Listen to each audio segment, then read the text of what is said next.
कछुआ और खरगोश। एक कछुए ने अपने दिल में सोचा, सारी उम्र पानी में रहते गुजर गई, जरा बाहर निकलकर खुश्की की सैर करना चाहिए।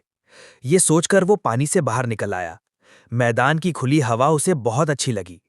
उसने मैदान में सैर शुरू कर दी।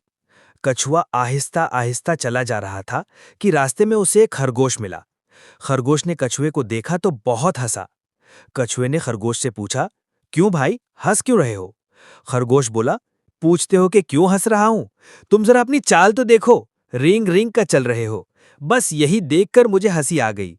कछुआ बोला, भाई तुमने ठीक कहा, मैं वाकई रेंग रेंग कर चलता हूं। क्या करूं, मेरी चाल ही ऐसी है। मगर तुम अपनी हालत तो देखो, चलते हो तो ऐसा लगता है कि हवा से लड़ रहे हो। जरा सोचो कि इस तरह चलना कहाँ की शराफत है। खरगोश को कछुए की बात पर गुस्सा आ गया। उसने कहा, तुम्हें मेरी चाल में शराफत नहीं नजर आती, लेकिन इसी चाल से मैं बड़े बड़े फासले जरा सी देर में तय कर लेता हूं। कछुए ने कहा, मियाँ खरगोश, तेज चलना और बात है और लंबे फासले तय करना दूसरी बात। तुम्हें अपनी तेज चाल पर गुरूर है, तो आओ शर्त बंध कर चलें, देखें जीत किसकी होती है। खरगोश बोला, अच्छा ये बात है, तो फिर आओ शर्त बंध कर चलें। जंगल की दूसरी तरफ बरगद का एक दरख्त है, देखें वहां पहले कौन पहुंचता है। कछुआ राजी हो गया।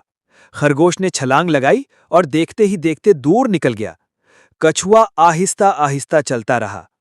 आधा फासला तय करके खरगोश ने पीछे मुड़कर देखा, कछुआ नजर न आया। उसने सोचा, कछुआ तो अभी बहुत पीछे है, मैं जरा आराम कर लूं। ये सोचकर वो एक दरख्त के नीचे लेट गया। लेटते ही उसकी आंख लग गई। थोड़ी देर में कछुआ भी उस जगह पहुंच गया। उसने देखा खरगोश सो रहा है। वो उसे सोता छोड़कर आगे बढ़ गया और आहिस्ता आहिस्ता चलता हुआ बरगद के दरख्त के पास पहुंच गया। कुछ देर बाद खरगोश की आंख खुली। उसने पीछे की तरफ देखा, कछुआ नजर न आया। वो समझा कछुआ भी दूर है। वो जी में बहुत खुश हुआ। उसने छलांग लगाई और बरगद की तरफ दौड़ा। वहां पहुंचा तो देखा कि कछुआ पहले ही पहुंच चुका है। खरगोश ने शर्म से गर्दन झुका ली। कछुए ने कहा, मियाँ खरगोश, एक बात हमेशा याद रखना, दुनिया में वही लोग कामयाब होते हैं जो अपना काम पूरा करके होते हैं।